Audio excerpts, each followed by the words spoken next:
Une page chantée avec une question sensible et des débats houleux en perspective en Grande-Bretagne. Faut-il, oui ou non, autoriser le recours à 3 ADN différents, donc à 3 parents biologiques pour concevoir des bébés sains? La technique révolutionnaire permettrait d'éviter la transmission de maladies graves à l'enfant, mais la communauté scientifique est divisée sur le sujet. Explication détaillée avec Loïc Delamornay et Élodie Golesque. C'est une règle biologique universelle depuis des millions d'années.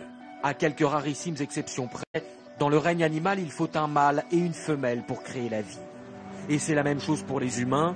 Les nouveaux schémas familiaux ou de procréation médicalement assistée n'y changent rien. Il faut le génome d'un homme et d'une femme pour concevoir un bébé jusqu'à aujourd'hui. Et cette Britannique a peut-être inspiré une révolution dans l'histoire de la vie. Sharon Bernardi n'a plus que des photos de ses 7 enfants. La plupart sont morts bébés. Son fils, Edward, a été le dernier à partir à l'âge de 21 ans. Tournées il y a 3 ans, ces images très dures ont bouleversé la Grande-Bretagne.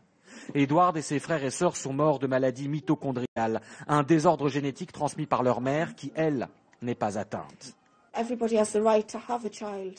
Tout le monde a le droit d'avoir un enfant, tout le monde. Et cet enfant a le droit de naître en bonne santé, et non avec une terrible maladie qui va écourter sa vie ou le faire mourir dans les jours ou mois suivant sa naissance.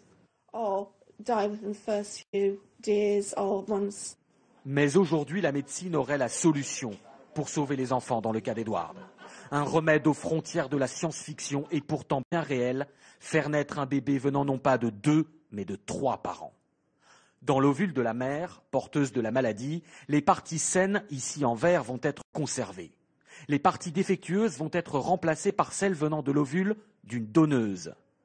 Cet ovule réparé va ensuite être fécondé par le spermatozoïde du père, créant ainsi un embryon comportant environ 0,5% d'un 3e ADN. Ces scientifiques d'un laboratoire de Newcastle espèrent obtenir l'autorisation d'effectuer cette première médicale. Pour eux, il s'agit de sauver des vies et rien d'autre.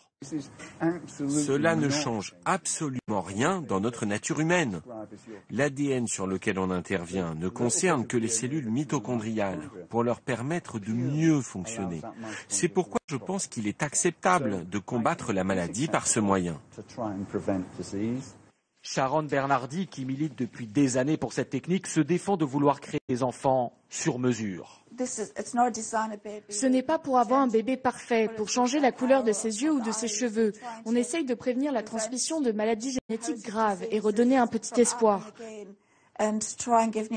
Mais pour d'autres scientifiques, c'est ouvrir la porte à une transgression contre nature. Une fois que nous aurons franchi cette ligne, inévitablement, petit à petit, nous irons vers ce futur que tout le monde veut éviter, celui de bébés sur mesure, génétiquement modifiés. D'ici quelques semaines, le Parlement britannique va devoir s'emparer de cette question. Si la loi est votée, le Royaume-Uni deviendra le premier pays de l'histoire de la médecine à sauter le pas et les premiers bébés conçus avec 3 parents pourraient naître d'ici 3 ans.